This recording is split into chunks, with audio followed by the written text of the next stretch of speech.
వచ్చి కొన్ని విషయాలు మనం ధ్యానించబోతున్నాం. సమయం కొద్దిగా ఉంది కాబట్టి త్వరగానే ముగించడానికి ప్రయత్నం చేద్దాం. ఈరోజు మన యొక్క అంశం ఏమిటి అంటే పక్షిరాజు. పక్షిరాజు అంటే ఎవరు? గ్రద్ద కదా, ఈగలు. పక్షి రాజు అంటే పక్షులన్నిటి కూడా రాజుగా మనం చెప్పుకుంటున్నాం. అయితే ఈ పక్షి రాజు గురించి కొన్ని విషయాలు మనం ధ్యానించబోతున్నాం. మొదటిగా యెషయా గ్రంథము 40వ అధ్యాయము 31వ వచనము. యెహోవా కొరకు ఎదురు చూచువారు నూతన బలము పొందుదురు. వారు పక్షిరాజుల వలె రెక్కలు చాపి పైకి ఎగురుదురు. అలయక పరిగెత్తుదురు. సొమ్మసిల్లక నడిచిపోవుదురు. ఈ యొక్క వచనంలో మనం చూసినట్లయితే పక్షి రాజు వలె ఎవరు ఉంటారు అనేటువంటి విషయాన్ని మనం గమనించినట్లయితే ఎవరైతే యెహోవా కొరకు ఎదురు చూస్తారో వారు ఏమవుతారంటే నూతన బలాన్ని పొందుకుంటారు. పక్షిరాజు యొక్క రెక్కలు మనం చూస్తూ ఉంటాం, చాలా పొడవుగా ఉంటాయి. పక్షిరాజు కూడా ఎలా ఎగిరితో ఈ యొక్క వచన భాగాలను మనం జ్ఞాపకం చేసుకుందాం. యోబు గ్రంథము 39వ అధ్యాయము 28, 29 వచనములు. అది రాతి కొండ మీద నివసించును. కొండపేట మీదను ఎవరును ఎక్కచాలని ఎత్తు చోటను గూడు కట్టుకొనును. అక్కడ నుండి ఎరను వెదకును. దాని కన్నులు దానిని దూరము నుండి కనిపెట్టును. దాని పిల్లలు రక్తము పీల్చును. హతులైన వారు ఎక్కడ ఉందురు అక్కడనే అది ఉండును. ఈ యొక్క వచన భాగాల్లో మనం చూసినట్లయితే పక్షిరాజు యొక్క గూడు గురించి ప్రస్తావించబడుతుంది. మనం చాలా పక్షుల్ని చూస్తూ ఉంటాం. ప్రతి పక్షి కూడా ఏం చేస్తుంది? చెట్ల మీద చిన్న చిన్న గూడును కట్టుకునేది. ఎప్పుడైతే బలమైన గాలి వచ్చిందో ఆ యొక్క గూడేమైపోయింది? పడిపోయింది. ఆ పిల్లలన్నీ చెదిరిపోతాయి. ఎంతో అపాయం జరిగింది. అయితే ఈ పక్షి రాజు అయితే ఎక్కడ తన గూడు కట్టుకుంటుంది అంటే ఎత్తైన స్థలములు. ఆ ఎత్తైన స్థలములో ఎక్కడ ఒక బండరాతిని చూస్తుంది. ఆ బండరాయి ఎక్కడ ఉండాలి? ఎత్తైన ప్రదేశంలో ఒక రాయిని చూసి అక్కడ గూడు కట్టుకుంటుంది. ఇంకా మనం చూసినట్లయితే అది ఏం చేస్తుందంట? దూరం నుంచే ఎరను సరిపెడుతుంది. అంటే దాని యొక్క ఆహారాన్ని దూరం నుంచే చూస్తుందంట. చాలా పక్షులు దగ్గర వెళ్ళేదాన్ని వాటికి ఆహారం కనిపించదు. పక్షిరాజు ఏం చేస్తుంది? ఎక్కడో ఆకాశంలో ఎదురుగా ఉంది. అప్పటికి పక్షిరాజు చాలా కనిపించదు. సడన్ గా వచ్చేసింది దానికి కావాల్సిన ఆహారం. మనం చూస్తుంటాం కోడి పిల్లలు కానీ ఏం చేస్తుంది? సడన్ గా పట్టుకునింది, మనం చూసేలోపు వెళ్ళిపోయింది. అంత చురుకుగా ఈ యొక్క పక్షి రాజు ఉన్నట్టుగా మనం చూస్తూ ఉన్నాం. ప్రియమైనటువంటి వాళ్ళ మరొక వచ్చిన భాగం కూడా చదివినాక మనం దీని గురించి జ్ఞాపకం. కీర్తనల గ్రంథము 103వ అధ్యాయము 5వ వచనము. పక్షిరాజు యవ్వనము వలె నీ యవ్వనము క్రొత్తదగుచున్నట్లు మేలుతో నీ హృదయమును తృప్తిపరచుచున్నాడు. యెహోవా నీతి క్రియలను జరిగించుచు బాధింపబడు వారందరికీ న్యాయము తీర్చును. చాలండి. మనం చదివినటువంటి ఒక 3 వచన భాగాలు మనం చూసినట్లయితే పక్షి రాజును గురించి మనం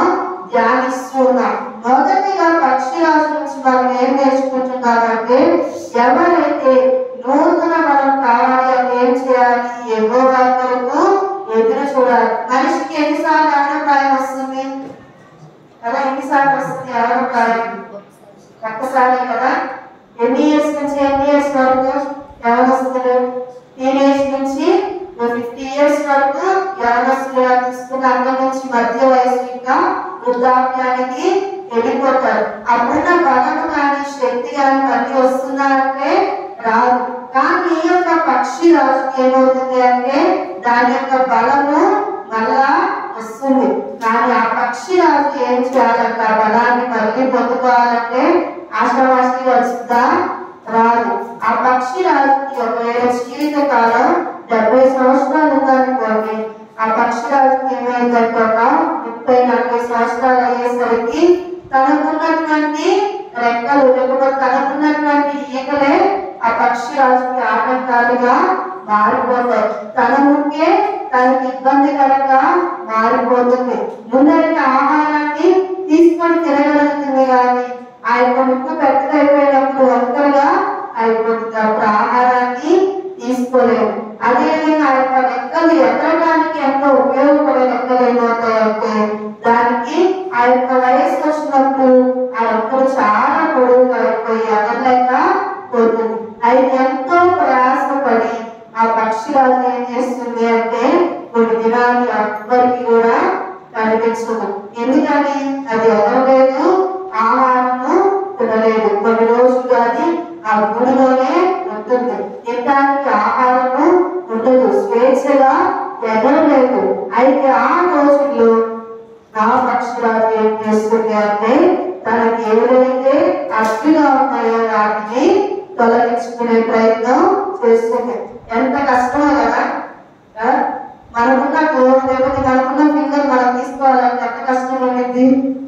పక్షి రాజు ఏం చేయాలి, ఇప్పుడు దాని ముక్కుని అదే వేరగొట్టుకోవాలి. నువ్వు బండరాయం చూసుకుని నువ్వు బండరాయం చూసుకొని ఆ ముక్కుని ఏం చేస్తుంది, స్టాప్ చేసుకొని ఆ ఎక్స్ట్రా ఏదైతే ఉందో దాన్ని అంతా కూడా విరగొట్టేస్తుందంట. విరగొట్టేసిన తరువాత ఏం చేస్తుందంటే ఆ ముక్కుతో తన శరీరానికి ఉన్నటువంటి ఈకలు ఏవైతే ఉన్నాయో వాటిని ఏమేం చేసుకుంటుందంట, మొట్టమొదటిగా ఈకేసుకుంటుందంట. కష్టమే కదా. దాని శరీరం అంతా నీట్గా ఉంటే రక్తం వస్తూ ఉంటుంది, చాలా బాగా వస్తూ ఉంటుంది. అయినా కానీ పక్షి రాజు ఏం చేస్తుందంటే ఎంత కష్టమైనా కానీ ఆ రొక్కల్ని ఎక్కువ ఉన్నటువంటి ఈకలన్నింటినీ కూడా తీసేస్తుందంట. తీసేసిన తర్వాత ఏమైంది అంటే మునుపటి కంటే అధికమైన బలము ఆ పక్షి రాజుకి వస్తుంది. అయితే ఆ పక్షి రాజు ఏం చేస్తుంది అంటే కొన్ని రోజులు ఏం చేయాలి, కష్టపడింది. ఆ తర్వాత అయితే నూతన బలాన్ని పొందుతుంది. అంటే కొన్ని రోజులు అది రహస్యంగా ఉంచబడింది. కొన్ని రోజులు అది మన భాషలో చెప్పాలంటే ఉపవాసము ఉండవలసి వచ్చింది. కొన్ని రోజులు తనకి ఎక్కువైనటువంటివన్నీ తీసివేసుకోవడానికి మనం కూడా ఈ లోకంలో అనవసరమైన విషయాలు మేలమంలో ఉంటే వాటిని తీసివేసుకోవడం చాలా కష్టం. కష్టమా ఇష్టమా? కష్టమే కదా. ఒక ఫైనాన్షియల్ ఎవరు ఉన్నారనుకోండి, లేదంటే ఏదైనా లోకంలో ఉన్నటువంటి వ్యక్తి ఎవరు బాగా తాగే వ్యక్తున్నారు అనుకోండి, తాగొద్దు అంటే ఎంత కష్టం ఉంది కదా. వెంటనే మానేస్తారా? మానేది. చాలా కష్టపడాలి, చాలా ఆత్మీయతలో ఎదగాలి, దేవుని సహాయాన్ని తీసుకోవాలి. అలా సహాయం తీసుకున్నప్పుడు ఏమవుతుందంటే వారిలో ఆత్మ అనేది వస్తుంది. అప్పుడు వారు ఆత్మీయంగా రూపాంతరము చెందుతారు. ఏ విధంగా అయితే పక్షి రాజు ముందున్న బలము కంటే కూడా ఎక్కువ బలాన్ని పొందుతుందో మన జీవితంలో కూడా మన ఆత్మీయ స్థితిలో కూడా కావచ్చు. ఆత్మీయంగా కొన్ని రోజులు కొనసాగుతున్నప్పుడు కూడా కొన్ని మనకి తెలియకుండానే కొన్ని విషయాలు మన యొక్క హృదయంలోనికి వస్తా ఉంటాయి. అప్పుడు దేవునికి అవిధేయమైన విషయాలు వస్తే ఏం చేయాలి, మనమే ప్రార్థన చేసో లేకపోతే ఉపవాసం ఉండో దేవుని పాదసన్నిధిలో గడిపో ఎంత కష్టమైనా కానీ వాటిని తీసివేసుకోవాలి. పక్షి రాజు అలా తీసివేసుకోకుండా ఆ రెక్కలతోనే ఆ ముక్కుతోనే ఉంటే ఏమైందంటే ఆ పక్షి రాజు చనిపోయింది. చనిపోవడమా లేకపోతే కష్టపడి వాటన్నిటిని తొలగించుకోవడం, ఆ రెండు అవకాశాల్లో ఒక అవకాశమే పక్షిరాజుకు ఉంటుంది. మానవ యొక్క జీవితంలో కూడా అంతే. మన ఆత్మీయ స్థితిలో ఒకవేళ ఎదుగుతున్నా కానీ కొన్ని సందర్భాల్లో మనకి తెలియకుండానే కొన్ని విషయాలు మన యొక్క హృదయంలోకి రావచ్చు, మన జీవితంలోకి రావచ్చు, దేవునికి మనకి అడ్డుగా రావచ్చు. అలా అడ్డుగా వచ్చిన వాటిని ఏం చేయాలి అంటే మనమే ప్రార్థనలు దేవుణ్ణి అడిగి మనం తీసివేసుకున్నట్లయితే పక్షిరాజులాగా మరలా ఉన్నతమైన స్థితిలో మనం ఎదగలుగుతాం. పక్షిరాజు ఏ విధంగా అయితే అన్ని పక్షులు వర్షాన్ని కలిస్తే పక్షిరాజు అంట వర్షం మేఘాల పైన విహరించేదిగా ఉంటుందంట. మనము కూడా ఉన్నతమైన స్థితిలోకి దేవుడు మనల్ని తీసుకొని వెళ్తాడు. శారీరక సంబంధమైన విషయాలు కాదు కానీ ఆత్మీయ స్థితిలో దేవుడు నిన్ను నన్ను ఉన్నతమైన స్థితిలోకి తీసుకొని వెళ్ళబోతున్నాడు. అయితే మనం చేయాల్సిన పని ఏమిటి అంటే యెహోవా కొరకు ఎదురు చూచువారు నూతన బలమును పొందుకుంటారు. ఈ లోకంలో మనం కొద్ది కాలం ఎలా ఉన్నాం? ప్రభువుకు దూరముగానే ఉన్నాం కానీ ప్రభు మన దగ్గరే ఉన్నారా?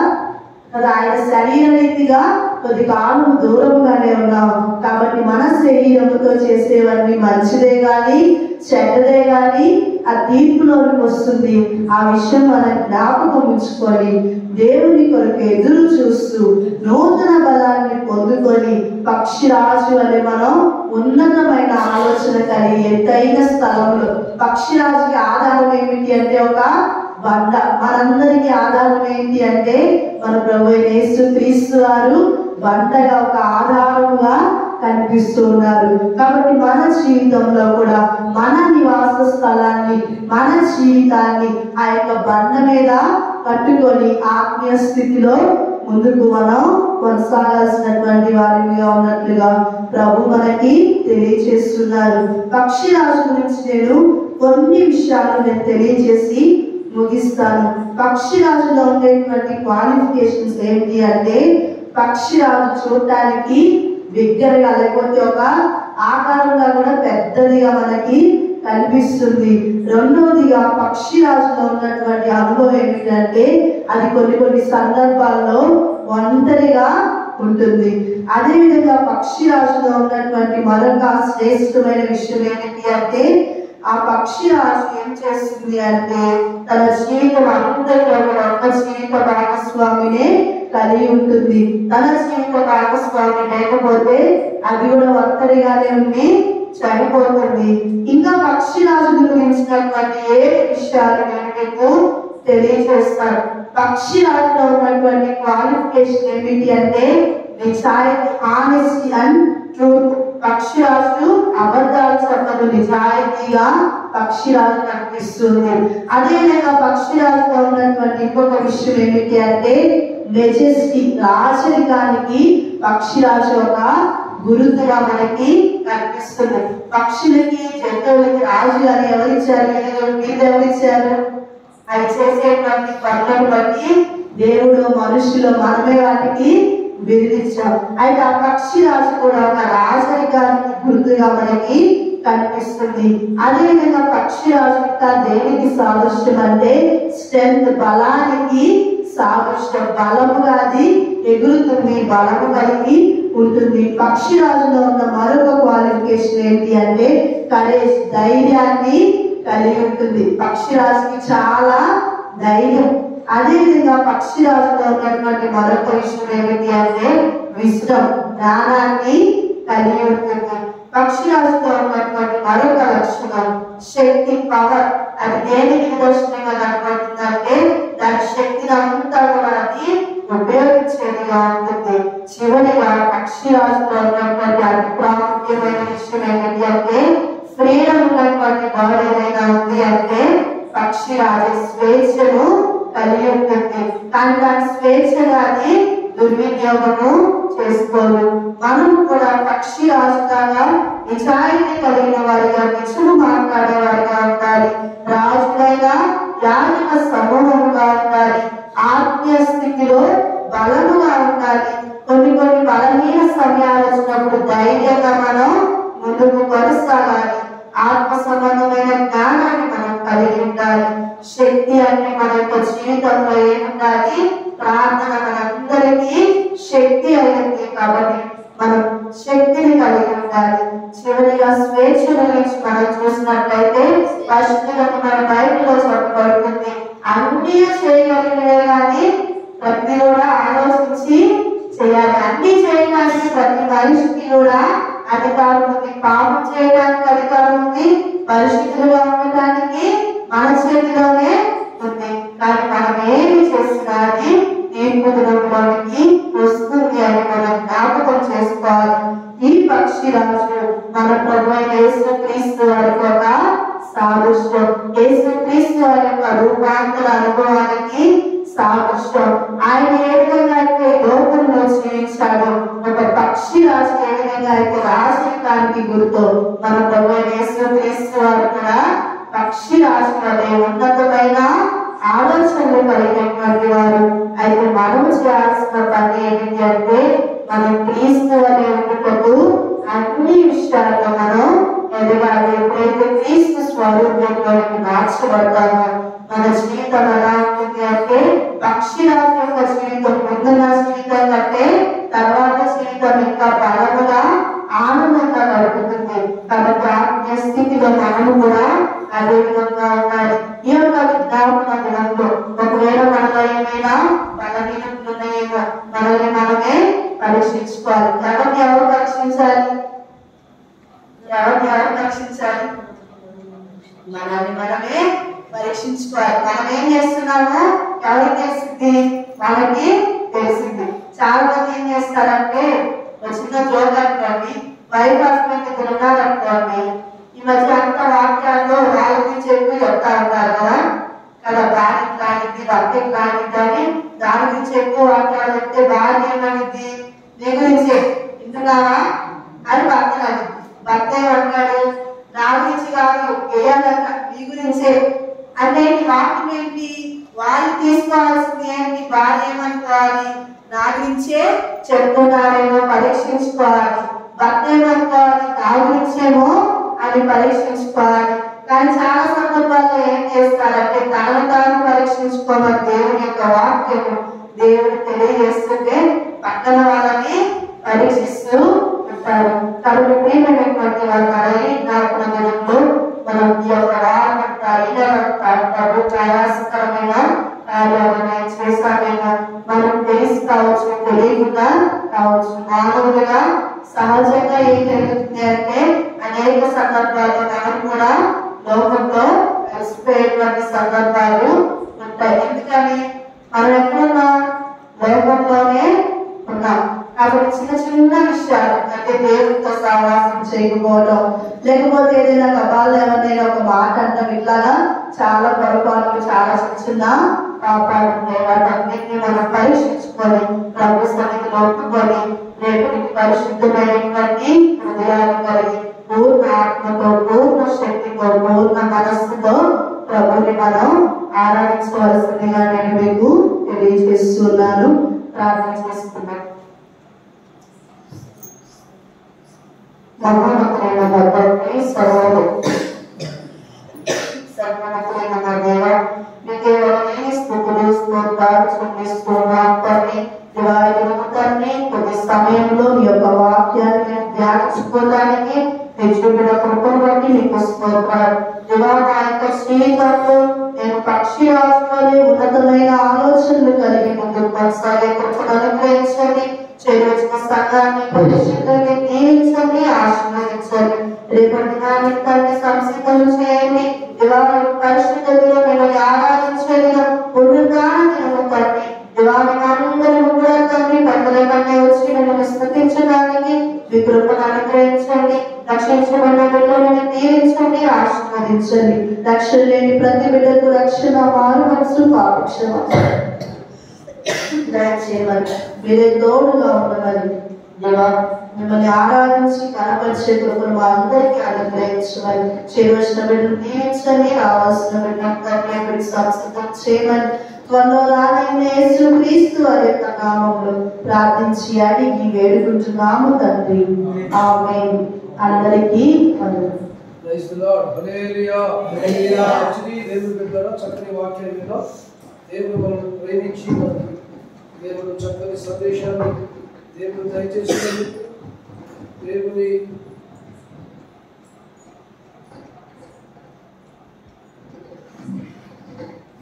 నామమునికి